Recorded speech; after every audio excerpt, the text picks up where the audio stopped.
சிறகடிக்க ஆசை சீரியலோட upcoming episode என்னென்னு பார்க்கலாம். முத்துவும் மீனாவும் கிருஷ்ணா ஹாஸ்பிட்டல் கூட்டிகிட்டு போனது மட்டும் இல்லாமல் டாக்டர் சொன்னதுன்னு எல்லாமே இங்கே ரோகிணிக்கு தெரிய வர, எப்படியோ இப்போதைக்கு எந்த பிரச்சனையும் இல்லை, ஆனால் கிருஷ் அந்த மீனா வீட்டில் இருக்கவே கூடாது அப்படின்னு தன்னுடைய ஃப்ரெண்டு மகேஸ்வரி கிட்ட பேசிகிட்டு இருக்காங்க ரோகிணி. அந்த சமயம் அங்கே ஸ்கூல்லேருந்து மகேஸ்வரிக்கு ஃபோன் வருது. எல்லாத்தையும் ரோகிணியும் கேட்டுட்டு இருக்காங்க. இங்கே வந்து கிருஷை தேடி போலீஸ் வந்திருக்காங்க. அது மட்டும் இல்லாமல் கிறிஷ் வந்து தப்பு செஞ்சுருக்கான்னு சொல்லிட்டு ஏற்கனவே அந்த பையனோட அப்பாவும் பெரிய ஆளாக இருக்கிறதுனால வந்து கிறிஷ் மேலே தப்பு இருக்குன்னு கம்ப்ளைண்ட் கொடுத்துருக்காங்க.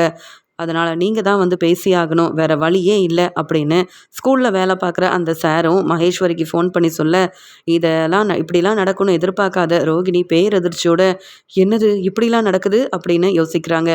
உடனே மகேஸ்வரியும், நான் தான் சொன்னேன்ல, கொஞ்சமாவது அக்கறையாக கிருஷை உன் கூடவே வச்சு பார்த்துக்கிட்டு இருந்தேன்னா இப்படிலாம் நடந்திருக்குமா அப்படின்னு சொல்ல, என்ன மகேஸ்வரி நீயும் இப்படி பேசுகிற, என் நிலைமையை புரிஞ்சுக்கிட்டா இப்படிலாம் பேசிகிட்டு இருக்க? கிருஷ் என்னுடைய பையன்தான்ற உண்மையை என் வீட்டில் உள்ள எல்லார்கிட்டேயும் சொன்னால் என் மாமியார் அப்புறம் என்னை அங்கேருந்தே அனுப்பிடுவாங்க. அது மட்டும் இல்லை, மனோஜ் நான் வேண்டவே வேண்டான்னு முடிவெடுத்துருவார். இப்படிலாம் நடக்கிறதுக்காகவா நான் இவ்வளோ கஷ்டப்பட்டு இந்த உண்மையெல்லாம் யாருக்கும் தெரியக்கூடாதுன்னு ஒவ்வொன்றா செஞ்சிட்ருக்கேன். என்னை பற்றி புரிஞ்சுக்கிட்டு நீயே இப்படி பேசுகிறியே அப்படின்னு கேட்க, உடனே மகேஸ்வரியும், இத்தனை நாள் நீ சொன்ன எல்லாத்தையும் கேட்டுட்டு இருந்தேன், ஆனால் இப்போ பாரு, கிறிஷ் செஞ்ச இந்த பிரச்சனையால் போலீஸ் தேடி வந்திருக்காங்க, கிறிஷ்கிட்ட பேசணும்னு சொல்கிறாங்க. அது மட்டும் இல்லை, உடனே கிறிஷோட அம்மாவை வர சொல்லுங்கன்னு அந்த சாரும் சொல்லிகிட்டு இருக்காரு. எந்த பிரச்சனையாக இருந்தாலும் நான் தானே போய் கிறிஷுக்காக பேசிகிட்டு இருக்கேன், ஆனால் இந்த பிரச்சனையை என்னால் சமாளிக்க முடியும்னு தோணவே இல்லை. நீ வெளியூர்லேருந்து வந்த மாதிரியே இங்கே கிறிஷுக்கு இருக்கிற பிரச்சனையை நீ தான் வந்து சமாளிக்கணும். கிறிஷோட அம்மாவாக இருந்து இந்த பிரச்சனைக்காக அவங்கக்கிட்ட மன்னிப்பு கேட்டு இந்த பிரச்சனையை சமாளித்தாதான் கிறிஷ் அந்த ஸ்கூலில் படிக்கவும் முடியும். இங்கே உனக்கும் எந்த பிரச்சனையும் வராது. இல்லை கண்டிப்பாக வந்து போலீஸை பார்த்த கிறிஷ் வேறு வழி இல்லாமல் உண்மையை சொல்லி உன்னை மாட்டி விட்டுட்டானா, இல்லை என்னை கூப்பிட்டு விசாரிக்கும்போது நானும் தெரியாமல் உண்மை எதையும் சொல்லிட்டேன்னா உன் நிலைமை என்ன ஆகுறது? எங்களால் நீ மாட்டிக்க கூடாதுன்றதுக்காக தான் நான் தெளிவாக உனக்கு ஒரு முடிவெடுக்க சொல்கிறேன். இனியாவது உன் பையனுக்காக ஸ்கூலில் வந்து நீ தான் பேசணும் அப்படின்னு சொல்லிட்டு இருக்காங்க. மகேஸ்வரியும் இப்படி சொன்னதால் என்ன செய்யணும்னு தெரியாமல் ரொம்பவே குழப்பத்தில் இருக்காங்க ரோகிணி. கிறிஷ் மட்டும் யார்கிட்டையும் சொல்லாமல் ஸ்கூல்லேருந்து வராமல் இருந்திருந்தா இப்படி ஒரு பிரச்சனை வந்திருக்காது. இங்கே கிறிஷோட அம்மா யாருன்ற உண்மையை கண்டுபிடிச்சே ஆகணும்னு முத்துவும் மீனாவும் வேற நினச்சிட்டு இருக்காங்க. நான் தான் கிறிஷோட அம்மானு தெரிஞ்சால் என்னை வேற இந்த முத்து சும்மா விட மாட்டார். இப்போ என்னடானா போலீஸ் தேடி வந்து கிறிஷை பற்றி விசாரிக்கிறாங்க, என்னையும் வர சொல்கிறாங்கன்னா இந்த பிரச்சனையில் நான் மாட்டிக்க போகிறேன்னு தான் எனக்கு தோணுது. என்ன செய்ய, எப்படி சமாளிக்க ஒன்றும் புரியல அப்படின்ற மாதிரி ரோகிணி யோசிக்கிறாங்க. அந்த சமயம் முத்துவும் மீனாவும் கிறிஷை ஸ்கூலுக்கு கூப்பிட்டு போகிறாங்க. அங்கே போலீஸ் எல்லாம் நிற்கிறத பார்த்துட்டு மீனா கிட்ட சொல்கிறாங்க, மீனா இப்போதைக்கு கிறிஷை உள்ளே கூப்பிட்டு வர வேண்டாம், ஏற்கனவே அவன் வந்து உன்னை போலீஸில் மாட்டி விட்டுருவேன்னு சொல்ல போய் தானே யார்கிட்டையும் சொல்லாமல் இந்த ஸ்கூல்லேருந்து வெளியில் வந்தான், என்ன பிரச்சனைன்னு தெரியல, இங்கே இவங்கள பற்றி தான் பேசிகிட்டு இருக்க மாதிரி இருக்குது. நீ முதல்ல கிறிஷை நம்ம காரில் உட்கார சொல்லு, நீ பார்த்துக்கோ, நான் என்னென்னு போய் கேட்டுட்டு வந்துடுறேன்னு சொல்லிட்டு ஸ்கூலுக்குள்ளே முத்துவும் போகிறாரு. அதே சமயம் ரோகிணியும் அவங்க ஃப்ரெண்டும் வந்து அங்கே யாருக்கும் தெரியாமல் நின்றுட்டுருக்காங்க. என்ன நடக்குது, பெரிய பிரச்சனையால் இருக்குது அப்படின்னு சொல்லிட்டு அங்கே போலீஸ் வந்து வேலை பார்க்குற அந்த சார்கிட்ட தெளிவாக சொல்கிறாங்க, இங்கே கிறிஷை வந்து நாங்கள் விசாரிக்க தான் செய்யணும், வேறு வழியே கிடையாது. கிறிஷ் யாருக்கு பிரச்சனை செஞ்சானோ அந்த பையனோட அப்பா பெரிய ஆளாக இருக்கிறதுனால நீங்கள் வந்து ஸ்கூலில் கொஞ்சம் கவனமாக இருக்க மாட்டேங்கிறீங்கன்னு உங்கள் மேலேயே ரொம்ப கோவத்தில் இருக்கார். அதே மாதிரி கிறிஸ் வந்து செஞ்ச தப்புக்கு சும்மா விடவே மாட்டேன்னு பெரிய பிரச்சனை செய்யணும்னு நினைக்கிறாரு. அதனால தான் நாங்கள் வந்து விசாரிக்கிறதுக்காக வந்திருக்கோம், கிறிஷை வர சொல்லுங்கள், கிறிஷை விசாரிக்கணும்னு சொல்ல உடனே அங்கே முத்து வந்துடுறாரு.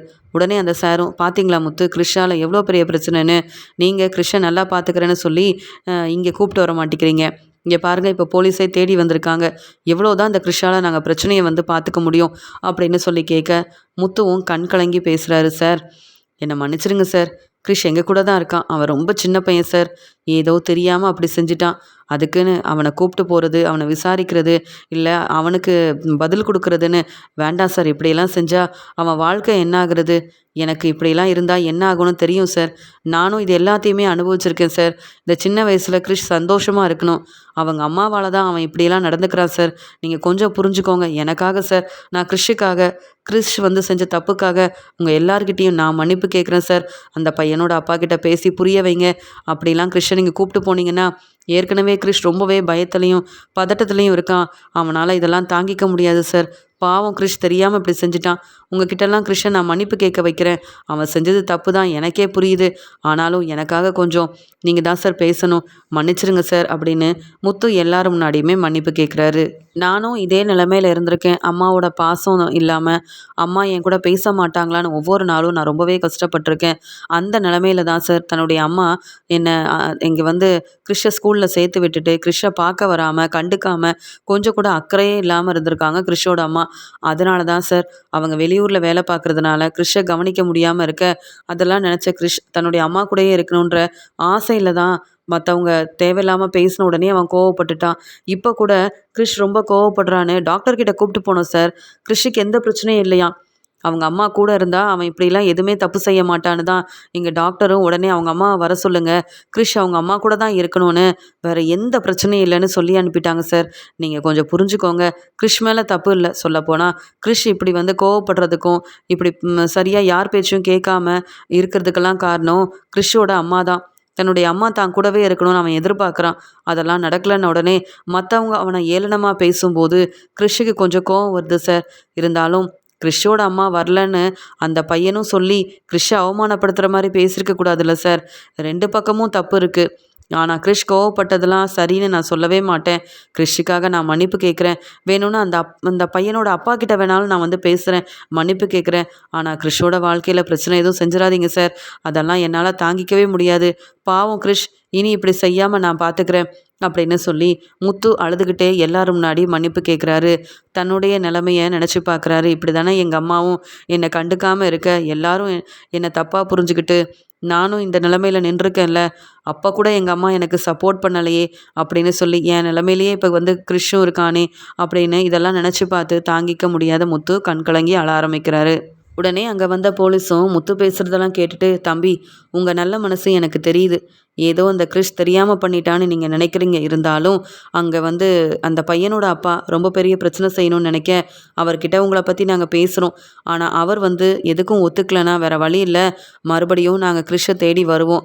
நீங்கள் பேசினதை நாங்கள் அவர்கிட்ட போய் சொல்கிறோம் அப்படின்னு சொல்லிட்டு உடனே அங்கேருந்து கிளம்பி போக உடனே அந்த ஸ்கூலில் வேலை பார்க்குற அந்த சாரும், முத்து நீங்கள் இப்படி பேசுனதுனால இப்போ கிளம்பி போயிட்டாங்க. ஆனால் அந்த கிறிஷால் மறுபடியும் எங்கள் ஸ்கூலுக்கு பிரச்சனை வந்தால் யாராவது எங்கள் ஸ்கூலுக்கு நம்பி வந்து பசங்களை சேர்ப்பாங்களா? என்னப்பா இந்த கிறிஷால் இவ்வளோ பிரச்சனை வருது, இப்போ தான் இந்த ஸ்கூலில் சேர்ந்தான், அதுக்குள்ளே இப்படிலாம் செஞ்சுட்டானே. இவ்வளோ பிரச்சனை ஆனாலும் அவங்க அம்மா மட்டும் வெளியூர்லேருந்து வரவும் மாட்டேங்கிறாங்க. உங்களை மாதிரி பொறுப்பாக இந்த மாதிரி பிரச்சனை இருக்குன்னு பேசவும் மாட்டேங்கிறாங்களே. என்ன தான் நடக்குதுன்னு ஒன்றும் புரியல. நாங்கள் தான் சரியாக விசாரிக்காமல் கிறிஷை இந்த ஸ்கூலில் சேர்த்தது எங்கள் தப்புன்னு தான் நினைக்கிறேன் அப்படின்னு சொல்லிட்டு போக உடனே முத்துவும் அங்கேருந்து கிளம்பி வந்து, மீனா முதல்ல கிறிஷை இங்கேருந்து கூப்பிட்டு போவோம் அப்படின்னு சொல்லி பேசிகிட்டு இருக்க உடனே கிறிஷும், என்ன முத்து மாமா என்ன தேடியா போலீஸ் வந்திருக்காங்க? நான் செஞ்சது தப்பு தான். என்னால் நீங்கள் ஏன் முத்து மாமா அழுகுறீங்கன்னு கேட்க, இல்லை கிறிஷ் வீட்டில் போய் பேசிக்கலாம், நீ வாப்பா அப்படின்னு சொல்லிட்டு இங்கே முத்துவும் கிறிஷை வந்து சந்திரா வீட்டுக்கு கூட்டிகிட்டு போகிறாங்க. இது எல்லாத்தையும் பார்த்துட்ருக்க ரோகிணி வந்து, என்ன நடக்குது இங்கே போலீஸ் வந்து இவ்வளோ பேசிகிட்டு இருக்காங்க. கிறிஷ் செஞ்ச தப்புக்கு வந்து அந்த பையனோட அப்பா வந்து சும்மா விடக்கூடாதுன்னு நினைக்கிறாரு, பிரச்சனையை பெருசாக்கணும்னு நினைக்கிறாரே. இன்னும் இந்த கிறிஷால் என்னென்ன பிரச்சனை வரப்போதோ தெரியல. இப்போ முத்து சமாளித்தாலும் கண்டிப்பாக வந்து மறுபடியும் கிறிஷை தேடி வந்து போலீஸ் விசாரிக்க ஆரம்பித்தாங்கன்னா கண்டிப்பாக வந்து போலீஸை பார்த்த உடனே கிறிஷ் வந்து உண்மையெல்லாம் சொல்லிட்டான், என் நிலைமை என்ன ஆகுறது அப்படின்னு யோசிக்க ஆரம்பிக்கிறாங்க. இதை பார்த்த மகேஸ்வரிக்கு கோவம் வருது. ரோகிணி, நீ என்னதான் என் ஃப்ரெண்டாக இருந்தாலும் இப்போ கூட உன் பையன் மாட்டிக்க கூடாதுன்னு நினைக்கல, நீ வசமாக மாட்டிக்க கூடாதுன்னு தான் நினைக்கிறேன். உனக்கு உன் வாழ்க்கை முக்கியம். அப்போ கிறிஷோட வாழ்க்கையை பற்றி யோசிக்க மாட்டேன். முத்துவும் மீனாவும் நீ சொல்கிற மாதிரி நல்லவங்களே இல்லைன்னு நினச்சேன். ஆனால் இப்போ எல்லாரும் முன்னாடி முத்து மன்னிப்பு கேட்டு உன் பையனுக்காக கிறிஷுக்காக மன்னிப்பு கேட்டு நிற்கிறதெல்லாம் பார்த்துட்டு அவங்களோட நல்ல மனசை நான் புரிஞ்சுக்கிட்டேன். உன்னை விட கிறிஷ் மேலே ரொம்ப அக்கறையாக இருக்கிறது முத்துவும் மீனாவும் தான். அது மட்டும் இல்லை, அவங்க முத்துவும் மீனாவும் கிறிஷை ரொம்ப நல்லா பார்த்துப்பாங்கன்ற நம்பிக்கை எனக்கு இருக்குது. ஆனால் உன் மேலே எனக்கு கொஞ்சம் கூட நம்பிக்கையும் இல்லை, இப்போ அக்கறையும் இல்லை. ஏன்னா உன் பையனுக்கு இப்படி ஒரு நிலைமை வந்துருச்சு, நான் அதை பற்றி யோசிக்காமல் கிறிஷ் எங்கே ஒன்றை மாட்டி விட்டுருவானோன்னு உன் வாழ்க்கை தான் முக்கியம்னு நினைக்கிறியே. நீ எப்படி நல்ல அம்மாவாக இருக்க முடியும்னு தெரியல. இதுக்காக தான் உங்கள் அம்மா உன்னை கண்டுக்காமல் உன் பையனையும் நீயே கவனிச்சுக்கோன்னு விட்டுட்டு போயிட்டாங்க போல. ஏன் ரோகிணி இப்படிலாம் செய்கிற அப்படின்னு சொல்லிட்டு இருக்க. மகேஸ்வரி, என் நிலமை உனக்கு புரியாது. இன்னும் என்னென்ன பிரச்சனை வரப்போதோன்னு எனக்கு ரொம்பவே பதட்டமாக இருக்குது. இதில் இந்த மீனா வீட்டில் வேற கிறிஷ் தங்கியிருக்கான். அவங்க எல்லாரும் எப்போ பார்த்தாலும் கேள்வி கேட்டுக்கிட்டே இருப்பாங்க. ஏன் என்னை பார்க்க என் மாமியார் வீட்டுக்கு வந்தால் கூட மீனாவோட அம்மா அமைதியாக இருக்காமல் என்னை பற்றி ஏதாவது கேட்டுக்கிட்டே இருப்பாங்க. இப்போ கிறிஷ்கிட்ட ஏதாவது கேட்டு அவன் உண்மையை சொல்லிட்டா என்ன ஆகுமோ தெரியலையே அப்படின்னு ரொம்பவே யோசிக்க ஆரம்பிக்க, சரி நீ இப்படியே உன் வாழ்க்கையை பற்றி யோசிச்சுட்ரு, எனக்கு வேற வேலை இருக்குது, நான் கிளம்புறேன் அப்படின்னு மகேஸ்வரி அங்கேருந்து கிளம்பிடுறாங்க. ஆனால் ரோகிணி ரொம்பவே பதட்டமாகவே இருக்காங்க. சந்திரா வீட்டுக்கு மறுபடியும் கிறிஷை கூப்பிட்டு வந்துடுறாங்க. உடனே முத்துவும், அத்தை கிறிஷை நல்லா பார்த்துக்கோங்க அப்படின்னு சொல்லும்போது, என்ன மாப்பிள்ள இப்போ தான் ஸ்கூலுக்கு கூட்டிகிட்டு போகிறேன்னு சொன்னீங்க, அங்கே டாக்டரும் எந்த பிரச்சனையும் இல்லைன்னு சொல்லிட்டாங்கன்னு சந்தோஷமாக வந்து பேசிகிட்டு இருந்தீங்க, இப்போ என்ன எல்லாரும் ஒரு மாதிரி இருக்கீங்க, ஏதாவது பிரச்சனையா மீனான்னு கேட்க, இல்லைம்மா கிறிஷை தேடி அங்கே போலீஸ் வந்திருக்காங்க, கிறிஷ் செஞ்ச பிரச்சனையால் அந்த பையனோட அப்பாவும் வந்து விசாரிக்க சொல்லியிருக்காராம். கிறிஷ் வந்து இப்போவே இவ்வளோ கோவப்படுறான், அதனால் வந்து அவனுக்கு சரியான பதில் கொடுக்கணும்னு என்னென்னவோ சொல்கிறாங்கம்மா. எங்களுக்கு ஒன்றுமே புரியல, எப்படி இந்த பிரச்சனையை சமாளிக்கணும் தெரியல. அதனால தான் கிறிஷை அங்கே கூப்பிட்டு போகாமல் வீட்டுக்கே கூட்டிகிட்டு வந்துட்டோம். மறுபடியும் தேடி அவங்க வருவாங்கன்னு தான் நினைக்கிறேன். ஆனாலும் என் வீட்டுக்காரர் அவங்கக்கிட்ட எவ்வளவோ சொல்லி புரிய வச்சாங்க. கிறிஷுக்காக மன்னிப்பும் கேட்டாங்கம்மா அப்படின்னு சொல்ல, என்ன மீனா இந்த பிரச்சனையெல்லாம் முடிஞ்சிரும்னு பார்த்தா பிரச்சனை பெருசாகிட்டே போகுது. பேசாமல் கிறிஷோட அம்மா எங்கே இருந்தாலும் உடனே கிளம்பி வரதுக்கு ஏற்பாடெல்லாம் செய்ய சொல்லலாமே. நீ அந்த ஸ்கூலில் வேலை பார்க்குற சார் நல்லா பேசுகிறாருன்னு சொன்னீங்கல்ல, அவர்கிட்ட முதல்ல கிறிஷோட அம்மாவை வர சொல்லுங்கள். நீங்களும் எவ்வளோ தான் கிறிஷுக்கு சப்போர்ட் பண்ணுவீங்க, நாம் கிறிஷை நல்லபடியாக கவனிச்சிக்கலாம், பார்த்துக்கலாம். ஆனாலும் இந்த பிரச்சனைக்கெல்லாம் ஒரு முற்றுப்புள்ளி வைக்கணும்னா கண்டிப்பாக கிறிஷோட அம்மா வந்தால் மட்டும்தான் முடியும். தன்னுடைய பையனுக்காக இப்போ கூட வந்து எந்த உதவியும் செய்யாமல் அமைதியாக தன்னுடைய வேலை தான் முக்கியம்னு இருக்கிற அந்த கிறிஷோட அம்மா வரட்டும், நானே அவங்கள சும்மா விட போகிறதில்ல. என்ன இவ்வளோ பிரச்சனை இங்கே நடக்குது, அவங்க வெளியூர்லேயே இருந்தால் எப்படி அப்படின்னு சந்திராவும் கேட்குறாங்க. உடனே முத்து சொல்கிறாரு, மீனா நீ அந்த மகேஸ்வரி கிட்ட ஃபோன் நம்பர் வாங்கினல அப்படின்னு சொல்ல, ஆமாங்க கிறிஷோட அம்மா ஃபோன் நம்பரை கேட்டேன், அதெல்லாம் தரவே முடியாதுன்னு சொல்லிட்டாங்க. அது மட்டும் இல்லாமல் அவங்க ஃபோன் நம்பரையாவது வேணும்னு கேட்டு வாங்கியிருக்கேங்க அப்படின்னு சொல்ல, நீ அந்த மகேஸ்வரிக்கு முதல்ல ஃபோன் பண்ணு, கிறிஷோட அம்மாவை கிளம்பி வர சொல்லு. இங்கே கிறிஷுக்கு இவ்வளோ பிரச்சனை, நம்ம முடிஞ்ச அளவு சமாளிக்கலாம். ஆனால் இதுக்கு மேலே என்ன செய்யன்னு எனக்கும் தெரியல. அதுக்குன்னு கிறிஷை நான் அப்படியே விட்டுற மாட்டேன். ஆனால் இந்த பிரச்சனைக்கு இவ்வளோ பெரிய பிரச்சனை போயிட்டுருக்கும்போது கிறிஷோட அம்மா வந்தே ஆகணும். அவங்க யாருன்னு நான் பார்க்கணும் அப்படின்னு சொல்ல, சரிங்க நான் வேணா மகேஸ்வரிக்கு ஃபோன் பண்ணுறேன் அப்படின்னு சொல்கிறாங்க. இங்கே உடனே முத்து இப்படி சொன்னதால் மீனாவும் ரோகிணியோட ஃப்ரெண்டு மகேஸ்வரிக்கு ஃபோன் பண்ணுறாங்க. அங்கே மகேஸ்வரி வேலை செஞ்சிட்ருக்க, யார் ஃபோன் பண்ணுறாங்கன்னே தெரியலையே அப்படின்னு, ஒரு வேளை கிறிஷுக்காக வேறு யாரும் ஃபோன் பண்ணிகிட்ருக்காங்களான்னு சொல்லி எடுத்து பேசுகிறாங்க. யாருன்னு கேட்க, நான் மீனா தான், கிறிஷை பார்த்துக்கிறேன்ல அந்த மீனா தான் அப்படின்னு சொல்கிறாங்க. சொல்லுங்கள் மீனா என்னன்னு கேட்க, இல்லை கிறிஷோட அம்மா வராங்களா, ஏன்னா இவ்வளோ பிரச்சனை நடக்குதுல்ல, நீங்களும் வரவே இல்லை, போலீஸை பார்த்த உடனே நீங்கள் யாரும் வராமல் கண்டுக்காமல் இருக்கீங்க. நாங்கள் எங்களால் முடிஞ்ச உதவியை கிறிஷுக்கு செஞ்சிட்ருக்கோம். ஆனால் கிறிஷோட அம்மா இந்த பிரச்சனைக்கு வந்து பேச வேண்டாமா, அவங்க இதுக்காவது வருவாங்களா மாட்டாங்களா, நீங்கள் போலீஸ் வந்திருக்காங்க இவ்வளோ பெரிய பிரச்சனை போயிட்டுருக்குன்னு இங்கே கிறிஷோட அம்மா கிட்ட சொல்லவே இல்லையா, இல்லை நீங்களே எல்லாத்தையும் சமாளிச்சுக்கலான்னு பார்க்குறீங்களா, இல்லை இந்த பிரச்சனையில் நாங்கள் சமாளிக்கணும்னு நினைக்கிறீங்களா அப்படின்னு கேட்க, இல்லை மீனா நீங்கள் கிறிஷை கூப்பிட்டு போகாமல் இருந்திருந்தா நாங்களே என்ன ஏதுன்னு பார்ப்போம். நீங்கள் தான் தேவையில்லாமல் தலையிடுறீங்களே. கிறிஷோட அம்மா கிட்ட இதை பற்றி பேசியிருக்கேன், வரேன்னு சொல்லியிருக்காங்க, ஆனால் எப்போ வராங்கன்னு தெரியாதுன்னு சொல்லும்போது, என்னங்க நீங்கள், கிறிஷ் ரொம்ப பாவம், ஒவ்வொருத்தரையும் பார்த்து ரொம்பவே பயந்து போயிருக்கான். அவனால் மறுபடியும் அந்த ஸ்கூலுக்கு போக முடியுமான்னு கூட தெரியல. அங்கேயும் நிறைய பிரச்சனை. எப்படிங்க தன்னுடைய பையனை இப்படியே விட்டுட்டு அமைதியாக இருக்காங்க. இல்லை அவங்க ஃபோன் நம்பரை கொடுங்க, நானே பேசுகிறேன். எத்தனை நாள் தான் போனால் போதுன்னு பொறுமையாக இருக்க முடியும். கிறிஷை அப்போ நாங்களே பார்த்துக்குறோம். அவங்க என்றைக்கும் கிறிஷை பார்க்க வரவும் கூடாது, எனக்கு கிறிஷ் மேலே உரிமை இருக்குன்னு பேசவும் கூடாது.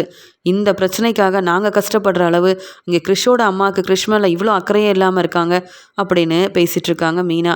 உடனே முத்து, நீ ஃபோனை கொடு மீனா அப்படின்னு சொல்லிட்டு, மகேஸ்வரி நான் முத்து பேசுகிறேன்னு சொல்ல, சொல்லுங்கள் தெரியுது அப்படின்னு சொல்லும்போது, ஆமாம் நீங்கள் பேசாமல் கிறிஷோட அம்மா எங்கே வேலை பார்க்குறாங்கன்ற உண்மையை சொல்லுங்கள். அவங்க உண்மையாகவே வெளியூரில் தான் இருக்காங்களா, இல்லை இங்கே தான் எங்கேயோ இருந்துக்கிட்டு ஏதோ ஒரு உண்மையை மறைக்கிறதுக்காக ஏமாற்றிட்டுருக்காங்களான்னு முத்து கேட்குறாரு. என்ன முத்து இப்படிலாம் பேசுறீங்க? நாங்க எதுக்கு பொய் சொல்லணும், ஏமாத்தணும்?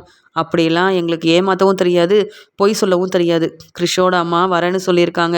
இந்த பிரச்சனையில நீங்க தலையிடாம இருங்க. கிறிஷோட அம்மா வந்து இதெல்லாம் பார்த்து சமாளிச்சுக்கிட்டும். அதனால நீங்க தேவையில்லாம எனக்கு இப்படி ஃபோன் பண்ணிட்டு இருக்காதீங்க. இனி கிறிஷோட அம்மாவ பத்தி என்கிட்ட பேசவே பேசாதீங்கன்னு சொல்லிட்டு, மகேஸ்வரி வேற வழி இல்லாம ஃபோன வச்சுடுறாங்க.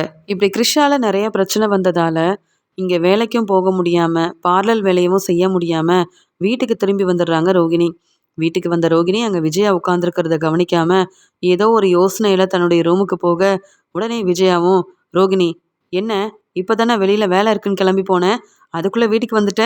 என்ன பார்லர்ல வேற வேலையே இல்லையா?" அப்படின்னு கேட்கும்போது, "என்ன கேட்டீங்க?" அப்படின்னு சொல்லி மறுபடியும் கேட்குறாங்க. "அப்ப நான் பேசுறத கூட நீ கவனிக்கல. எத பத்தி தான் இப்படி யோசிக்கிறேன்னு தெரிய மாட்டேங்குது. வர வர நீ செய்றது எதுவுமே சரியில்ல. ஆமா, என்ன பிரச்சனை? மறுபடியும் வீட்டுக்கு வந்துட்ட? வேலை எதுவும் இல்லையா? அப்ப இன்னைக்கு வருமானமே வராதா? அப்போ உன் சம்பள பணத்த இன்னைக்கு எனக்கு தரமாட்டியா?" அப்படின்னு கேட்க, "அத்தை, எனக்கு இன்னைக்கு கொஞ்சம் முடியல. அதனால தான் வேலை செய்யாம வந்துட்டேன். மத்தபடி எந்த பிரச்சனையும் இல்லையே" அப்படின்னு சொல்றாங்க. "இல்ல, நீ ஏதோ ஒரு யோசனையில இருக்கிறியே. அதான் மறுபடியும் உன்னால வீட்டுக்கு எதுவும் பிரச்சனை வருமோன்னு தான் கேள்வி கேட்டேன்னு சொல்ல. என்னால ஏன் இந்த வீட்டுக்கு பிரச்சனை வரப்போகுது? அப்படியே பிரச்சனைன்னு வந்தா உங்க பையன் முத்து மீனாவால தான் வரும். அவங்க தானே தேவையில்லாததெல்லாம் செஞ்சுட்டு இருக்காங்க.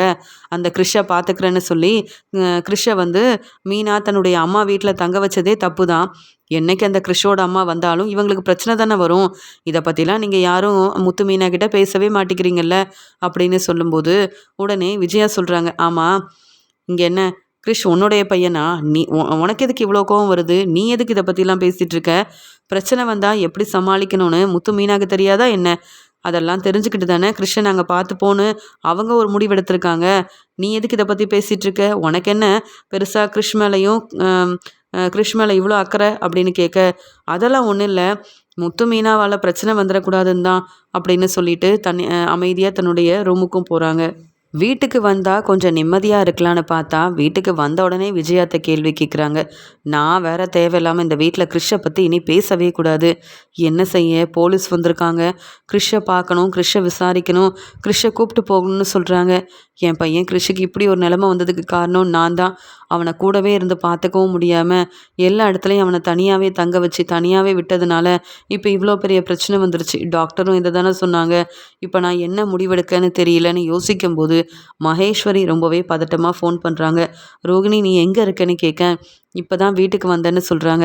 "அப்ப நீ பார்லருக்கு போகலையா?" அப்படின்னு கேட்கும்போது, "எங்க பார்லருக்கு போறது? எந்த வேலையும் செய்ய முடியல. ரொம்பவே குழப்பமா இருக்கு. இந்த கிறிஷால பிரச்சனை வருமோன்னு ரொம்பவே பதட்டமாவும் இருக்குன்னு" சொல்ல, "பிரச்சனை ஏன் வராது? உன் பையன நீ பார்த்துக்கணும்னு நினைக்க மாட்டேங்கிற. பிரச்சனை கண்டிப்பா வரதான் செய்யும். முத்துவும் மீனாவும் எனக்கு ஃபோன் பண்ணாங்க. அங்க கிறிஷோட அம்மா யாரு? எங்க வேலை பார்க்குறாங்க? ஃபோன் நம்பர குடுங்க. நாங்க கிறிஷோட அம்மாகிட்ட பேசி வர வைக்கிறோம்.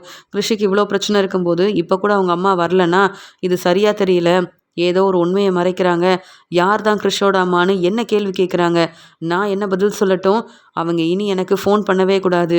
ஃபோன் செஞ்சாங்கன்னா, உங்க வீட்ல இருக்கிற மருமக ரோகிணி தான் இந்த கிறிஷோட அம்மான்னு நானே உண்மைய சொல்லிருவேன். மத்தவங்களால எனக்கு எதுக்கு பிரச்சனைன்னு" சொல்லிட்டு இருக்காங்க. உடனே ரோகிணியும், "என்ன மகேஸ்வரி இப்படிலாம் பேசிட்டு இருக்க? நீ என்னுடைய ஃப்ரெண்டு. நானே இப்ப எவ்வளோ பெரிய பிரச்சனையில மாட்டிட்டு இருக்கேன். நீ எனக்கு உதவி செய்யலைன்னா வேற யார் உதவி செய்வா?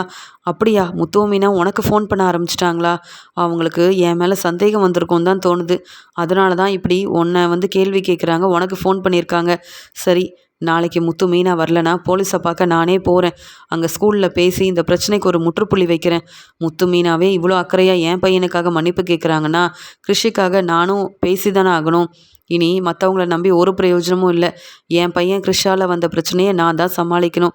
நான் நாளைக்கு வந்து பேசிக்கிறேன். நான் வெளியூர்லேருந்து வரதா யார் கேட்டாலும் சொல்லிடு. முத்து மீனாக்கு மட்டும் இதெல்லாம் தெரிய வேண்டாம்" அப்படின்னு இங்கே ரோகிணி சொல்லிட்டு ஃபோனையும் வைக்கிறாங்க.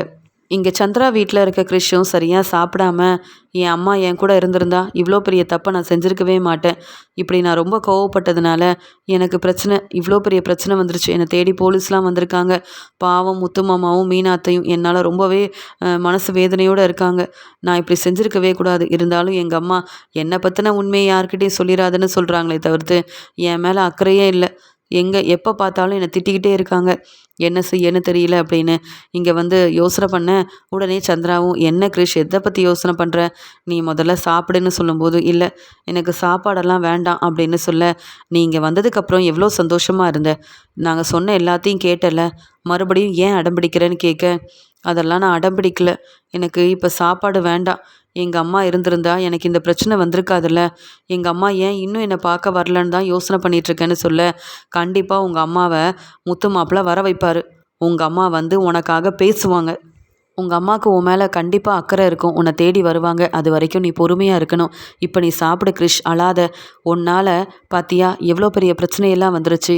இனியாவது நீ இந்த மாதிரி அடம்பிடிக்காமல் பொறுமையாக தான் இருக்கணும்னு சொல்ல. ஆமாம், நான் செஞ்சது எல்லாமே தப்பு தான். நான் எல்லாருக்கிட்டேயும் மன்னிப்பு கேட்கணும். பாவம் என்னால் முத்து மாமா ரொம்பவே அழுதுட்ருக்காரு. அது மட்டுமா, எனக்காக அவங்க எவ்வளோ கஷ்டப்படுறாங்க. நான் செஞ்ச தப்பால் முத்து மாமாவுக்கும் மீனா அத்தைக்கும் இவ்வளோ பெரிய பிரச்சனை வரும்னு நான் எதிர்பார்க்கவே இல்லை அப்படின்னு கிரிஷ் வந்து ரொம்பவே அழுதுட்டு இருக்கும்போது, அந்த சமயம் வந்து அங்கே சந்திரா சொல்கிறாங்க, நீ எதுக்காக கவலைப்படுற? நீ எதுக்கும் அழ வேண்டாம். நீ செஞ்சது தப்புன்னு உனக்கு புரிஞ்சிருச்சுல, அதுவே போதும். இனி நீ ரொம்ப கவனமாக இருக்கணும்னு சொல்ல, நான் வேணும்னே இப்படியெல்லாம் செய்யலை. என் அம்மா என்னை அந்த ஸ்கூலில் சேர்த்ததுக்கப்புறமா என்னை பார்க்க வரவே இல்லை. அவங்க எப்பயும் போல் என்னை பார்க்க வந்திருந்தாலோ, இல்லை நான் பேசணும்னு நினச்சப்ப எனக்கு ஃபோன் பண்ணி பேசியிருந்தாலோ, நான் இவ்வளோ கோவப்பட்டிருக்க மாட்டேன். யாருமே என்கிட்ட இந்த மாதிரி பேசியிருக்க மாட்டாங்க. என் கூட உள்ளவங்க எல்லாரும் என்னை ஏளனமாக பேசினதுனால என்னால் அதை தாங்கிக்க முடியல. நான் நல்லா படிக்கணும் அப்படின்னு ஆசைப்பட்டுட்டு தான் அந்த ஸ்கூல்லையே சேர்ந்தேன். முன்னாடி நான் படித்த ஸ்கூலில் அங்கே டீச்சர் எல்லாரும் என்னை பாராட்டுவாங்க. கிரிஷ் ரொம்ப நல்லா படிக்கிறான், நல்லா சொல் பேச்சையெல்லாம் கேட்குறான்னு எங்கள் அம்மா கிட்டலாம் சொல்லுவாங்க. ஆனால் இப்போ இந்த ஸ்கூலில் நான் சேர்ந்ததுக்கப்புறமா சரியாக சாப்பிடவும் முடியல. நான் சரியாக படிக்கவும் மாட்டேங்கிறேன், சொல் பேச்சை கேட்க மாட்டேங்கிறேன்னு இப்படி தான் என்னை பற்றி சொல்லிகிட்ருக்காங்க. இதுக்கெல்லாம் காரணம் எங்கள் அம்மா என் கூட இல்லைன்ற ஒரு ஒரு எண்ணத்தில் தானே. எங்கள் அம்மா என் கூட இருந்திருந்தா, இல்லை அப்பப்போ என்னை வந்து பார்த்துருந்தா கூட நான் இவ்வளோ பெரிய பிரச்சனை செஞ்சுருக்கவே மாட்டேனே. இந்த பிரச்சனைக்கெல்லாம் காரணம் நான் நீங்கள் நினச்சாலும் எங்கள் அம்மாவும் இதில் ஒரு காரணம் தானே அப்படின்னு சொல்லி கிரிஷ் அங்கே இருக்க எல்லார்கிட்டேயும் பேசிகிட்ருக்காரு. உடனே அங்கே சீதாவும், இப்போ நீ புரிஞ்சுக்கிட்டல்ல, உங்கள் அம்மா கண்டிப்பாக உன்னை தேடி வருவாங்க. அவங்க கூட நீ சந்தோஷமாக இருக்க தான் போகிற. எப்பயும் போல் படித்து முன்னேற தான் போகிற. இப்போ நீ எதை பற்றியும் யோசிக்காமல் நல்லபடியாக சாப்பிடு கிரிஷ் அப்படின்னு ஆறுதலாக பேசிகிட்ருக்காங்க சீதாவும் சந்திராவும். ஆனால் இந்த கிரிஷோட நிலைமை இப்படி இருக்குதே. ஆனால் இதை பற்றி எந்த ஒரு அக்கறையும் இல்லாமல் கிரிஷோட அம்மா இருக்கிறாங்களே. ஆனால் கிரிஷுக்கு தன்னுடைய அம்மா மேலே எவ்வளோ பாசம் இருக்குது, அக்கறை இருக்குன்னு கிரிஷ் பேசுகிறதெல்லாம் பார்த்து சீதாவும் சந்திராவும் கண் கலங்கி நிற்கிறாங்க. ரோகிணி கிரிஷோட ஸ்கூலில் போய் பேசணும், நான் வெளியூர்லேருந்து வந்திருக்கேன்னு சொல்லி இனி கிரிஷ் இங்கே படிக்க மாட்டான்னு சொல்லிட்டு கிரிஷ் அங்கேருந்து முதல்ல கூப்பிட்டு வரணும். இனி மீனா கிட்டேயும் முத்துக்கிட்டேயும் கிரிஷ் இருக்கவே கூடாது. அப்போ தான் நாம் மாட்டிக்காமல் இருப்போம் அப்படின்னு சொல்லிட்டு உடனே தன்னுடைய ஃப்ரெண்டு மகேஸ்வரிக்கு ஃபோன் பண்ணுறாங்க. மகேஸ்வரியும் என்ன ரோகிணின்னு கேட்க, நீ உடனே இங்கே கிரிஷோட ஸ்கூலுக்கு கிளம்பி வா. நான் வெளியூர்லேருந்து வந்திருக்கேன்னு சொல்லி கிரிஷை உடனே அங்கேருந்து நான் கூப்பிட்டு போக போகிறேன். வேறு ஒரு ஸ்கூலில் சேர்க்க போகிறேன்னு சொல்கிறாங்க. என்ன சொல்கிற? இப்போ தானே இந்த ஸ்கூலில் சேர்த்தோம். இப்படியே நீ செஞ்சிட்டு இருந்தா கிரிஷ் எப்படி படிப்பான்னு கேட்குறாங்க. அதை பற்றியெல்லாம் எனக்கு கவலை இல்லை. நான் மாட்டிக்க கூடாது. அது மட்டும்தான் எனக்கு இப்போ வந்து ரொம்ப பிரச்சனையாகவே இருக்குது. நீ கிளம்பி வா அப்படின்னு சொல்லிட்டு ரோகிணி ஃபோனை வச்சிடுறாங்க. என் பையனை முத்துவுக்கும் மீனாவுக்கும் தெரியாத மாதிரி வேறு எங்கேயாவது கூப்பிட்டு போகணும். வேறு ஸ்கூலில் தான் படிக்க வைக்கணும். இனி இந்த கிரிஷ் இந்த ஸ்கூலில் படிக்கவே கூடாது. அதே மாதிரி முத்துக்கிட்டேயும் மீனாக்கிட்டேயும் இருக்கக்கூடாது. இதுதான் என்னுடைய முடிவு, வேறு வழி இல்லை அப்படின்னு சொல்லிட்டு ரோகிணி அங்கே வந்து கிரிஷோட ஸ்கூலுக்கு கிளம்பிட்டு வெளியில் வராங்க. உடனே முத்துவும் மீனாவும் கூட கிரிஷை பார்க்கறதுக்காக வராங்க. இதை பார்த்த ரோகிணியும் இந்த மீனாவும் முத்துவும் எங்கே இவ்வளோ சீக்கிரமாக கிளம்புறாங்க அப்படின்னு யோசனை பண்ணிட்டு, என்ன மீனா பூ கொடுக்கறதுக்காக கிளம்பிட்டீங்களா இல்லை டெக்கரேஷனோட இருக்கான்னு கேட்குறாங்க. இல்லைங்க, கிரிஷை பார்க்க தான் அப்படின்னு சொல்ல, என்ன மீனா நீங்கள் உங்கள் வேலையை பார்க்காம அந்த கிரிஷ் மேலேயே நீங்கள் இவ்வளோ கவனம் வச்சுருந்தீங்கன்னா அப்புறம் எப்படி சம்பாதிக்க முடியும்? அது மட்டும் இல்லை, சவாரிக்கு போனால் தான் முத்துவுக்கும் வருமானம் வரும். மற்றவங்களுக்கு உதவி செய்ய வேண்டியதான். அதான் கிரிஷ் உங்கள் அம்மா வீட்டில் தங்கியிருக்கான்ல. நீங்கள் எதுக்கு இந்த பிரச்சனையெல்லாம் பார்த்துட்ருக்கீங்க உங்கள் வேலையை பார்க்காம? அந்த கிரிஷை பார்த்துக்க அவங்க அம்மா வரமாட்டாங்களா? இல்லை அவங்க பாட்டி வரமாட்டாங்களா? நீங்கள் பேசாமல் கிரிஷை அவங்க ஸ்கூலில் கூப்பிட்டு போய் விட்டுற வேண்டியதானேன்னு கேட்கும்போது, உடனே முத்துவும், பார்லலம்மா நாங்கள் எங்கள் வேலையை பார்க்குறோம், உங்ககிட்ட வந்து பேசவே இல்லையே. நீங்கள் தேடி வந்து பேசுகிறீங்க, என்ன பிரச்சனை உங்களுக்கு? கிரிஷை பற்றி சொன்னாலே உங்களுக்கு ஏன் இவ்வளோ கோவம் வருது? கிரிஷை நாங்கள் பார்த்துக்கிறது தப்புன்னு சொல்கிறீங்களா? இல்லை நீங்களும் உங்கள் ஃப்ரெண்டு மாதிரியே ஏதாவது ஒரு பிரச்சனையை மறைக்கிறீங்களா?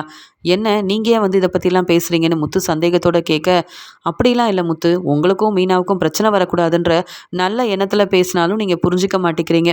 சரி நீங்கள் என்ன வேணாலும் செய்யுங்க, எனக்கு என்ன, எனக்கு வெளியில் வேலை இருக்குது, நான் கிளம்புறேன் அப்படின்னு சொல்லிட்டு நம்ம என்ன சொன்னாலும் இந்த முத்துவும் மீனாவும் உடனே நம்ம மேலே தான் சந்தேகப்படுறாங்க. இனி இவங்ககிட்ட பேசி ஒரு பிரயோஜனமும் இல்லை. கிறிஷை முதல்ல இவங்க கூப்பிட்டு வரட்டும், யாருக்கும் தெரியாமல் கிறிஷை முதல்ல இங்கேருந்து நான் கூப்பிட்டு போயிடுவேன், அப்புறம் பார்த்துக்கிறேன் இவங்க என்ன செய்கிறாங்கன்னு அப்படின்னு சொல்லிட்டு இங்கே ரோகிணியும் அங்கேருந்து கிளம்புறாங்க. முத்துவும் மீனாவும் அந்த பையனோட அப்பாவை பார்க்கறதுக்காக கிளம்புறாங்க. அவர் ரொம்ப கோவமாக இருக்கிறத பார்த்துட்டு முத்து ரொம்ப பொறுமையாக பேசுகிறாரு. சார், கிறிஷ் ரொம்ப பாவம், இந்த பிரச்சனையை அப்படியே விட்டுறலாமே சார், கிறிஷுக்காக நான் மன்னிப்பு கேட்குறேன். 2 பேருமே சின்ன பசங்க. உங்கள் பையனும் உனக்கு அம்மா உன்னை தேடி வரமாட்டாங்களா, உனக்கு உண்மையாகவே அம்மா இருக்கிறாங்களான்னு எதை பற்றி கிறிஷ் யோசிக்கிறானோ அந்த விஷயத்த சொல்லி பிரச்சனை செஞ்சுருக்கக்கூடாது. தன்னுடைய அம்மா ஏற்கனவே பார்க்க வர மாட்டேங்கிறாங்கன்னு மனவேதனையில் இருந்த கிறிஷ் இவ்வளோ கோவப்பட்டுட்டான். மற்றபடி அவன் மேலே எந்த தப்பும் இல்லையே சார். இங்கே அவங்க அம்மா மேலே தான் சார் எல்லா பிரச்சனையும் இருக்குது. அவங்க அம்மாவும் பார்த்துக்க வராமல் அவங்க பாட்டியும் கூட இல்லைன்ற ஒரு கஷ்டத்தில் தான் அவன் இந்த மாதிரி தப்பெல்லாம் செஞ்சுட்டான். இனி அவன் அப்படி செய்ய மாட்டான் சார். அதனால் எனக்காக கிறிஷ் மேலே தப்பு இருந்தாலும் நீங்கள் தான் சார் மன்னிக்கணும். கிறிஷை கூப்பிட்டு போய் விசாரிக்கிறதுன்னு இங்கே போலீஸை பார்த்தாலே கிறிஷ் ரொம்பவே பதட்டமாக இருக்கிறான். இதுலேயும் அவன் மறுபடியும் இந்த பிரச்சனையில் மாட்டிக்கிட்டானா அவனால் படிக்க முடியாது, முன்னேற முடியாது சார். நானும் இதே மாதிரி ஒரு நிலைமையில் இருந்திருக்கேன். அதே மாதிரி கிறிஷும் ஆயிடக்கூடாதுன்றதுக்காக தான் சார் அப்படின்னு சொல்ல, நீங்கள் யார் கிறிஷுக்காக இவ்வளோ சப்போர்ட் பண்ணுறீங்க அப்படின்னு கேட்க, கிறிஷோட அம்மாவும் வரல, அவனுக்கு பாட்டி இருக்காங்கன்னு சொல்கிறீங்க, அவங்க கூட மன்னிப்பு கேட்கலையே, நீங்கள் யார் இவ்வளோ அக்கறையாக பேசுகிறீங்கன்னு கேட்க, சார் நாங்கள் கிறிஷுக்கு தெரிஞ்சவங்க சார், கிறிஷை நாங்களே பார்த்துக்கணுன்லாம் அவங்க பாட்டிக்கிட்ட பேசியிருக்கோம். நாங்கள் பார்த்த வரைக்கும் கிறிஷோட அம்மாவுக்கு கிறிஷ் மேலே அக்கறையே இல்லை சார். அதனால தான் இந்த பிரச்சனையே. சரி, எங்களுக்காக சார், இப்போ உங்கள் பையனை பார்த்துக்க நீங்கள் எல்லாரும் இருக்கீங்க, ஆனால் அந்த கிறிஷை பார்த்துக்க யாருமே இல்லையே சார். அதான் அவன் தேவையில்லாமல் அவங்க அம்மாவை பற்றின ஒரு எண்ணத்தில் அவங்க கவனிக்க மாட்டேங்கிறாங்கன்ற ஒரு கோவத்தில் இப்படி செஞ்சுட்டான். அவனால் இனி எந்த பிரச்சனையும் வராது, நாங்கள் பார்த்துக்குறோம். நாங்கள் கிறிஷ்கிட்ட பேசி புரிய வச்சிட்டோம் சார். நீங்கள் வேறு எந்த முடிவும் எடுக்க வேண்டான்னு முத்து கண் கலங்கிக்கிட்டே அந்த பையனோட அப்பா கிட்டேயே மன்னிப்பு கேட்க, உடனே அவரும் பரவாயில்ல, அவங்க அம்மாவுக்கு இல்லாத அக்கறை இவங்களுக்கு இருக்குன்னா கிறிஷை இவங்க பார்த்துப்பாங்க, இனி அந்த கிறிஷால் எந்த பிரச்சனையும் வராது, நாம் எந்த முடிவும் எடுக்க வேண்டான்னு சொல்லிட்டு முத்துக்கிட்ட சொல்கிறாரு. பரவாயில்ல, நீங்கள் யாருன்னே தெரியலைனாலும் கிறிஷுக்காக பேசியிருக்கீங்க, மன்னிப்பு கேட்டிருக்கீங்க, அதனால் இந்த பிரச்சனையை நான் பெருசாக்கலை.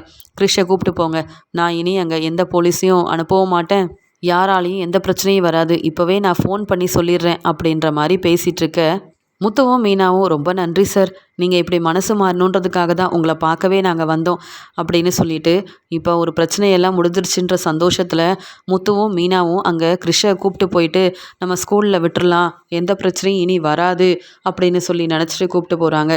ஆனால் தன்னுடைய பையனுக்காக அங்கே போலீஸ் மூலமாக பிரச்சனை செஞ்ச அந்த பையனோட அப்பாவும் போலீஸ்கிட்ட இதை சொல்லாததுனால அவங்க எப்பயும் போல் கிறிஷை பார்க்கணும், விசாரிக்கணும்னு அங்கே ஸ்கூலில் நிற்கிறாங்க. மீனாவும் முத்துவும் கிறிஷை கூப்பிட்டு போக, அங்கே கிறிஷை பார்த்த உடனே இங்கே இந்த கிறிஷ்கிட்ட தான் நாங்கள் கொஞ்சம் விசாரிக்க வேண்டியது இருக்குதுன்னு சொல்ல, இங்கே ரோகிணி வேறு அங்கே வந்திருக்காங்க. இது எதுவுமே தெரியாத மீனாவும் முத்துவும், சார் நாங்கள் அந்த பையனோட அப்பா கிட்ட பேசிட்டோம் சார், அவங்க இந்த பிரச்சனையை பெருசாக்க வேண்டான்னு சொல்லிட்டாங்க, நீங்கள் ஏன் சார் மறுபடியும் கிறிஷை பார்க்க வந்திருக்கீங்க, எதுக்கு கிறிஷை விசாரிக்கணும்னு சொல்லிட்டு இருக்கும்போது, இல்லையே அவர் எங்ககிட்ட அப்படி எதுவும் சொல்லவே இல்லையே, அதனால தான் நாங்கள் வந்தோம் அப்படின்னு சொல்லிகிட்ருக்க, போலீஸை பார்த்த உடனே கிறிஷும், என்ன முத்து மாமா எனக்கு ரொம்பவே பதட்டமாக இருக்குது, எதுக்கு என்னை கூப்பிட்டு வந்தீங்க, எந்த பிரச்சனையும் இல்லைன்னு சொன்னீங்க, ஆனால் இவங்க நிற்கிறாங்க, அப்போ என்னை கூப்பிட்டு போயிடுவாங்களா, என்னை வீட்டுக்கே கூப்பிட்டு போங்க அப்படின்னு அழுதுகிட்டே இருக்க, அதெல்லாம் ஒன்றும் இல்லை கிறிஷ், நீ எதுக்கும் பயப்படாத, நாங்கள் இருக்கோம்ல, நாங்கள் பேசிக்கிறோன்னு சொல்லும்போது, இல்லை சார் நான் உண்மையை சொல்லிடுறேன் சார் அப்படின்னு சொல்லி இங்கே கிறிஷ் அழ ஆரம்பிக்கிறான். உடனே முத்துவும் மீனாவும் கிறிஷையே பார்க்குறாங்க.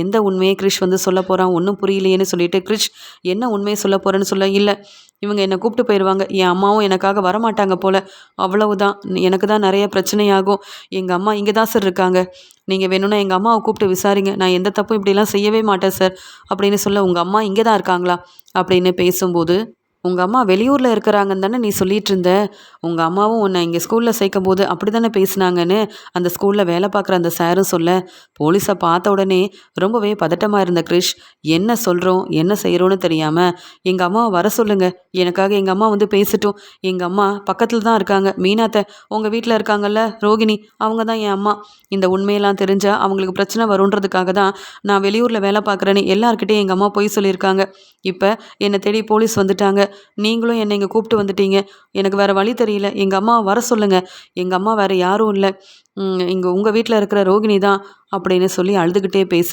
அப்போ அங்கே உள்ள எல்லாருக்கும் தெரிய வருது ரோகிணி வெளியூர்லலாம் இல்லை, அவங்க இந்த மீனா முத்து வீட்டில் இருக்கிற ரோகிணி தான் அப்படின்னு. உடனே மீனாவும் நீ உண்மையை தான் சொல்கிறியா இல்லை வேறு எதுவும் பொய் சொல்கிறியான்னு கேட்க, இந்த விஷயத்தில் நான் எப்படி பொய் சொல்லுவேன், எங்கள் அம்மா ரோகிணி தான், இந்த உண்மையை நீ யார்கிட்டயும் சொல்லக்கூடாதுன்னு எங்கள் அம்மா தான் என்கிட்ட சொல்லியிருந்தாங்க. டாக்டர்கிட்ட கூட அதனால தான் நான் எந்த உண்மையும் சொல்லலை. இப்போ போலீஸை பார்த்த உடனே எனக்கு வேறு வழி தெரியல. எங்கள் அம்மாவை வர சொல்லுங்கள், அவங்கக்கிட்ட நான் பேசணும், அவங்கள என்னை இங்கேருந்து கூப்பிட்டு போக சொல்லுங்கள் அப்படின்னு அழுதுகிட்டே ரோகிணியை பற்றின உண்மையை போலீஸை பார்த்த உடனே இங்கே வந்து கிரிஷ் வந்து சொல்ல ஆரம்பிக்க, உடனே அங்கே வேலை பார்க்குற அந்த சாரும் என்ன மீனா உங்கள் வீட்டில் ரோகிணின்னு யாராவது இருக்காங்களான்னு கேட்க, ஆமாம் மனோஜோட மனைவி தான், ஆனால் கிறிஷ் தான் தன்னுடைய பையனை ரோகிணி என்றைக்கும் சொன்னதே இல்லையே, இந்த உண்மையை அப்போ மறைச்சிருக்காங்களா அப்படின்னு சொல்லி யோசிக்கும்போது மீனாவும் முத்துவும் இங்கே இருக்காங்கன்னு தெரியாமல் இங்கே ஸ்கூலில் பேசணுன்னு ரோகிணியோட ஃப்ரெண்டும் அங்கே வராங்க. இங்கே ரோகிணியை பார்த்த உடனே முத்துவும் கிரிஷ் உங்கள் அம்மா வந்துட்டாங்க அப்படின்னு சொல்ல, அம்மா இங்கே பாருங்கம்மா போலீஸ் என்னை தேடி வந்திருக்காங்க, எனக்காக வந்து பேசுங்கம்மா, நான் எந்த தப்பும் இனி செய்ய மாட்டேன்னு சொல்லுங்கம்மா, எனக்கு நீங்கள் தாம்மா சப்போர்ட் பண்ணணும் அப்படின்னு கிரிஷ் வந்து அழுதுகிட்டே இருக்கான். எல்லாரும் முன்னாடியும் ரோகிணியை அம்மானை கூப்பிட்டு கிரிஷ் அழுகிறதெல்லாம் பார்த்துட்டு மீனா முத்து அந்த ஸ்கூலில் வேலை பார்க்குற சார் அங்கே இருந்த போலீஸுன்னு எல்லாரும் ரோகிணியவே பார்த்துட்ருக்க, ரோகிணி ஒவ்வொருத்தரையும் பார்க்குறாங்க, திரு திருன்னு முழிக்கிறாங்க. உடனே மகேஸ்வரி ரோகிணி நீ வசமாக மாட்டிக்கிட்ட, உன் பையன் கிரிஷ் உன்னை தான் அம்மான்னு சொல்லி கூப்பிட்டு எல்லாரும் முன்னாடி உண்மையை சொல்லிட்டான், இனி நீ தான் சமாளிக்கணும், நான் இங்கேருந்து கிளம்புறேன் அப்படின்னு சொல்லிட்டு உடனே ரோகிணி வந்து மாட்டிக்கிட்டாங்கன்னு சொல்லி நாம் வேற ரோகிணிக்கு ரொம்ப சப்போர்ட் பண்ணிகிட்டு இருந்தோம், இந்த பிரச்சனையால் நம்மளையும் எல்லாரும் கேள்வி கேட்க ஆரம்பிப்பாங்க, போலீஸ் வேற நிற்கிறாங்கன்னு சொல்லிட்டு மகேஸ்வரி உடனே அங்கேருந்து கிளம்பிடுறாங்க. முத்துக்கிட்டேயும் மீனாக்கிட்டேயும் வசமாக மாட்டிக்கிட்ட ரோகிணி என்ன செய்யணும் தெரியாமல் திரு திருன்னு முழிக்கிறாங்க. உடனே கிறிஷும் கேள்வி கேட்குறான், பார்த்தீங்களாம்மா எனக்கு ஒரு பிரச்சனைனா மீனாத்தையும் முத்து மாமாவும் எனக்காக துணையாக இருக்காங்க, நீங்கள் வெளியூரில் இல்லையேம்மா என்னை பார்க்க வர முடியாமல் இருக்கிறதுக்கு, மீனாத்த வீட்டில் தானே இருக்கீங்க, என்னை பார்க்க வந்திருக்கலாம், இவ்வளோ பெரிய பிரச்சனை இருக்குன்னு தெரிஞ்ச உடனே நீங்கள் என்னை உங்கள் கூடயே கூப்பிட்டு போயிருக்கலாம்ல, ஏம்மா என் மேலே பாசமே இல்லாமல் இருக்கீங்க, பதில் சொல்லுங்கம்மா, என் மேலே உங்களுக்கு உண்மையாகவே அக்கறை இல்லையா, என்னை பார்க்கணும் என்கிட்ட பேசணுன்ற ஆசை உங்களுக்கு இல்லையாம்மா, ஏம்மா இப்படிலாம் செய்கிறீங்கன்னு கிரிஷ் வந்து அழுதுகிட்டே இருக்கேன்.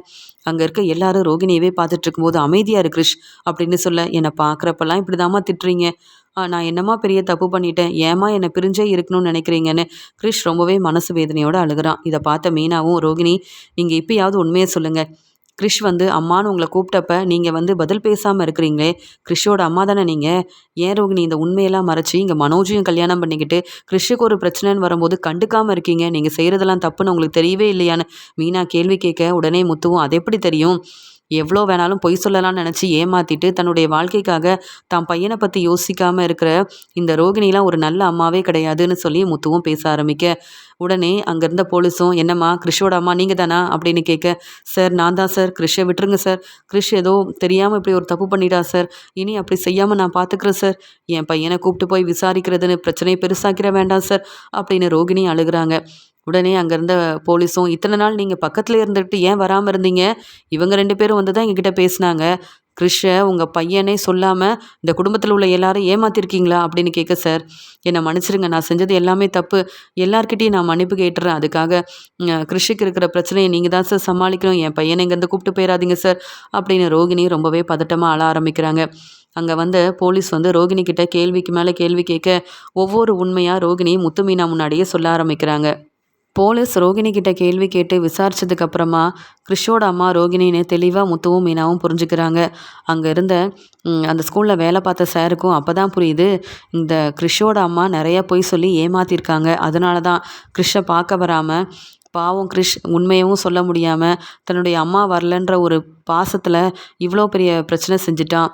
இப்போ கிரிஷ் மேலே தப்பு இருக்கான்னு நம்ம யோசிக்கும் போது கிரிஷை விட ரோகிணி மேலே தான் ரொம்ப பெரிய தப்பே இருக்குதுன்னு சொல்லி அங்கே வந்து ஸ்கூலில் வேலை பார்க்குற அந்த சாரும் புரிஞ்சுக்கிறாரு. அந்த சமயம் ரோகிணிக்கிட்ட போலீஸ் பேசிகிட்டு இருக்கும்போது அங்கே வந்து அந்த பையனோட அப்பா ஃபோன் பண்ணுறாங்க. முத்துவும் மீனாவும் வந்து பேசி என் மனசை மாற்றிட்டாங்க, எனக்கு புரிய வச்சுட்டாங்க, கிரிஷ் அதே ஸ்கூலில் படிக்கட்டும், ஆனால் கிரிஷை கூப்பிட்டு வந்து விசாரிக்க வேண்டாம், இந்த பிரச்சனைக்கு ஒரு முற்றுப்புள்ளி வச்சிடலாம், இனி இந்த கிரிஷுக்கிட்ட நீங்கள் யாரும் போய் பேச வேண்டான்னு போலீஸ்க்கு ஃபோன் வருது. சரி சார்னு சொல்லிட்டு அங்கே நடந்த எல்லாத்தையும் சொல்கிறாங்க. முத்து மீனா மட்டும் அங்கே போய் பேசலை, பிரச்சனை ரொம்ப பெருசாக இருக்கும், உங்கள் பையன் மேலே உங்களுக்கு அக்கறை இல்லை ரோகிணி, ஆனால் முத்து மீனா எவ்வளோ நல்லது செஞ்சுருக்காங்கன்னு உங்களுக்கு தெரியலல்ல, அங்கே அந்த பையனோட அப்பா கிட்ட போய் பேசி இந்த பிரச்சனைக்கே ஒரு முற்றுப்புள்ளி வச்சுருக்காங்க, அவங்க நல்ல மனசு உங்களுக்கு வரவே வராது. இனியாவது கிறிஷுக்கு ஒரு நல்ல அம்மாவா இருங்க. இல்ல அவ்வளவுதான் அப்படின்னு சொல்லி வெளுத்து வாங்கிட்டு போறாங்க. அங்க வந்த போலீஸும். ரோகிணி தலை குனிஞ்சு நிக்கிறாங்க. உடனே கிறிஷும் முத்துக்கிட்டேயும் மீனாக்கிட்டேயும் போய் அமைதியா நிக்கிறான். ரோகிணி அழுதுகிட்டே இருக்காங்க. முத்துக்கிட்டேயும் மீனாக்கிட்டேயும் மன்னிப்பு கேட்குறாங்க. என்ன வீட்டில் சொல்லிடாதீங்க. இதெல்லாம் தெரிஞ்சா அப்புறம் பெரிய பிரச்சனையாயிரும் முத்து. எனக்காக உதவி செய்யுங்க. கிறிஷ் என் பையன்தான்னு சொல்ல, போதும் இதுக்கு மேலே எதுவும் பேசாதீங்க பார்லலம்மா அப்படின்னு முத்து ரொம்ப கோவமாக பேசும்போது, அங்கே ஸ்கூலில் வேலை பார்க்குற அந்த சாரும், என்ன ரோகிணி நீங்கள் எவ்வளோ பெரிய பொய் சொல்லியிருக்கீங்க. உங்கள் பையன் நீங்கள் வெளியூரில் இருக்கிறதா சொன்னது எல்லாமே பொய் தானே. உங்கள் பையனை பொய் சொல்ல வச்சுருக்கீங்க. அப்போ இவ்வளோ பெரிய பிரச்சனைக்கும் காரணம் கிறிஷ் இல்லை, நீங்கள் தான். நீங்கள் ஒரு நல்ல அம்மாவா இருந்திருந்தா கிறிஷ் பொய் சொல்லியிருப்பானா, இல்லை பிரச்சனை செஞ்சிருப்பானா? நீங்கள் உங்கள் வாழ்க்கையை பார்க்கணும்னு நினச்சதால கஷ்டப்படுறது இங்கே கிறிஷ் மட்டும்தான் அப்படின்னு சொல்ல, நான் கிறிஷை வேறு ஸ்கூலில் சேர்க்க போகிறேன்னு ரோகிணி சொல்கிறாங்க. உடனே முத்துவும் மீனாவும், இனி கிறிஷை நம்பி உன் கூட நான் அனுப்புகிறதா இல்லை. நீ முதல்ல வீட்டுக்கு வா. அவங்க வீட்டில் உள்ள எல்லாரும் முடிவெடுக்கட்டும். கிறிஷை நீ கூடவே இருந்து பார்த்துக்கிறதா இருந்தால் மட்டும்தான் கிறிஷை அனுப்புவேன். இல்லைனா எப்பயும் போல் நீ தனியாகவே இரு அப்படின்னு முத்து ரோகிணி கிட்ட ரொம்ப கோவமாக பேசிட்டு வீட்டுக்கும் வராரு.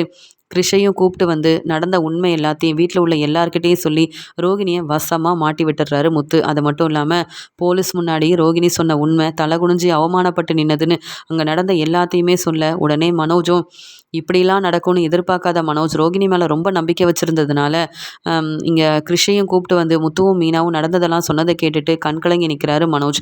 அங்கேருந்து அழுதுகிட்டே ரோகிணி மெதுவாக வீட்டுக்கு வர, வந்த ரோகிணியை பலார் பலார்னு மனோஜ் வெளுத்து வாங்குறாரு. நீ எதுவுமே பேச வேண்டாம். உன்னை பற்றின உண்மை எனக்கு தெரிஞ்சிருச்சு. அது மட்டும் இல்லை, உனக்கு ஏற்கனவே கல்யாணம் ஆயிருக்கு. உனக்குன்னு ஒரு பையன் வேற இருக்கான். அந்த பையனை பற்றி கூட அக்கறையே இல்லாமல் உன் வாழ்க்கை முக்கியம்னு இருந்தல்ல, உன்னெல்லாம் எப்படி நம்புறது? அது மட்டும் இல்லை, நீ நல்ல மருமகளாக இருந்திருக்க வேண்டாம். உன் பையனுக்கு ஒரு நல்ல அம்மாவாக இருந்திருந்தா கூட போனா போதுன்னு உன்னை நான் மன்னிச்சிருப்பேன். உன் பையனை பற்றி யோசிக்காம, உங்கள் அம்மாவை பற்றி யோசிக்காம, உன் வாழ்க்கையை பற்றி யோசித்து என்ன வேணால் செய்யலான்னு இருந்தல்ல, உன்னை நான் என்றைக்கும் நம்ப மாட்டேன். இனி என் முகத்திலேயே முழிக்காத. உன் பையனுக்கு ஒரு நல்ல அம்மாவாக இரு. உன்னை இந்த வீட்டு மருமகளாக நீ மருமகளாக இருக்கணும்னு இனி நான் சொல்லவே மாட்டேன். எனக்கு நீ வேண்டவே வேண்டாம். இதுதான் என்னுடைய முடிவு அப்படின்னு மனோஜும் சொல்லிடுறாரு. எல்லார்கிட்டேயும் மன்னிப்பு கேட்டு பிரச்சனையை சமாளிக்கலாம் அப்படின்னு நினச்சி வீட்டுக்கு வந்த ரோகிணியை மனோஜ் பேசவே விடாமல் பலார் பலார்னு வெளுத்து வாங்கி தன்னுடைய முடிவை சொன்னதெல்லாம் கேட்டுட்டு இங்கே ரோகிணி என்ன பேசுன்னு தெரியாமல் தலை குனிஞ்சு நிற்கிறாங்க ரோகிணி. ரோகிணி செஞ்ச இந்த பிரச்சனையால் வீட்டில் உள்ள எல்லாரும் ஏமாந்து போய் நிற்கிறாங்க. அதனால தான் மனோஜ் இப்படி ஒரு முடிவு எடுத்திருக்கான்னு ரோகிணி மேலே ரொம்ப கோவத்தில் இருக்காரு முத்து.